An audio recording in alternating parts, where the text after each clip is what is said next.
Bonjour et bienvenue sur ma chaîne, je suis le pasteur Pavel et je suis heureux de vous y trouver pour partager avec vous une thématique ô combien importante pour nous.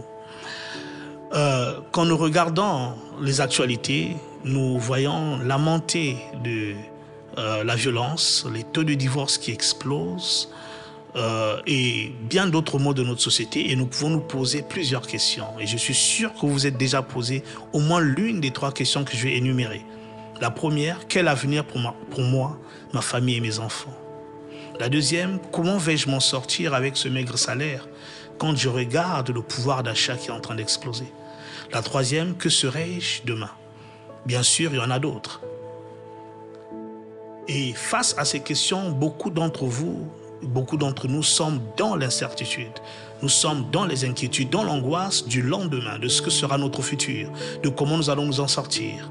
Eh bien, je viens vous parler de la part du Seigneur pour vous apporter une note d'espérance. Car dans sa parole, la Bible, il a mis pour nous une note d'espérance.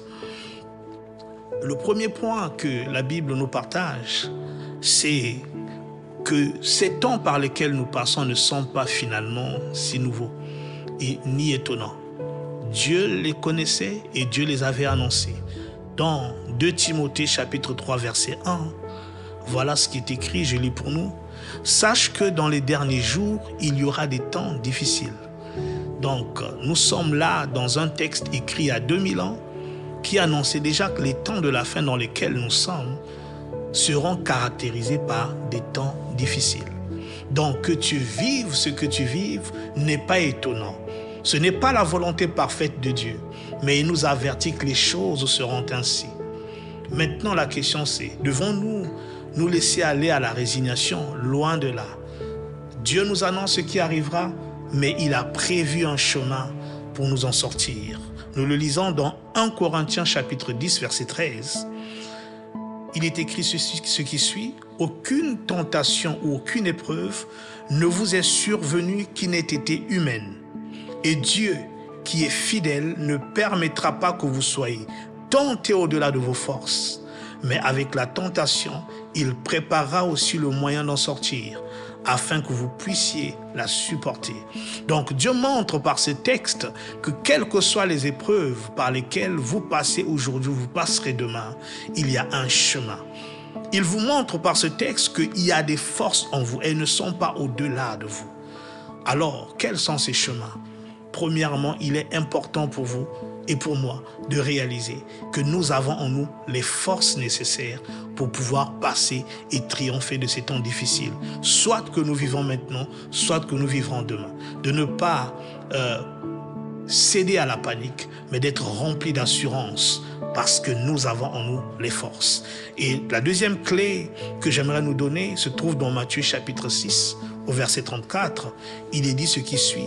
« Ne vous inquiétez donc pas du lendemain, car le lendemain aura soin de lui-même. À chaque jour suffit sa peine. » Si Dieu nous exhorte à ne pas nous inquiéter du lendemain, nous pouvons lui faire confiance. Mais me direz-vous, comment ne pas s'inquiéter quand on regarde les infos? Comment ne pas s'inquiéter quand on regarde le compte bancaire? Comment ne pas s'inquiéter quand on regarde les disputes dans le couple? Comment ne pas s'inquiéter quand peut-être on regarde les notes à l'école? Dans le psaume 42, verset 12, le roi David nous donne un exemple. Il nous montre comment lui, au travers des situations difficiles, il faisait pour ne pas s'inquiéter. Il dit, « Pourquoi t'as battu mon âme et gémis-tu au-dedans de moi? Espère en Dieu, car je le louerai encore.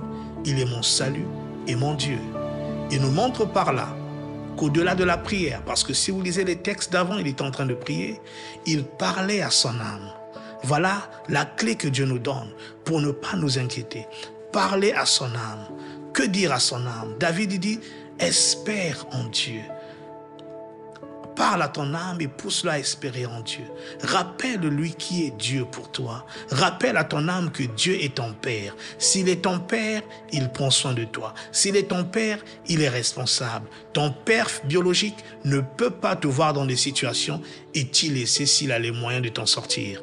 À combien plus forte raison, notre Père Céleste. Il t'aime, alors qu'à partir d'aujourd'hui, tu te relèves et que tu parles à ton âme pour ne pas céder aux inquiétudes.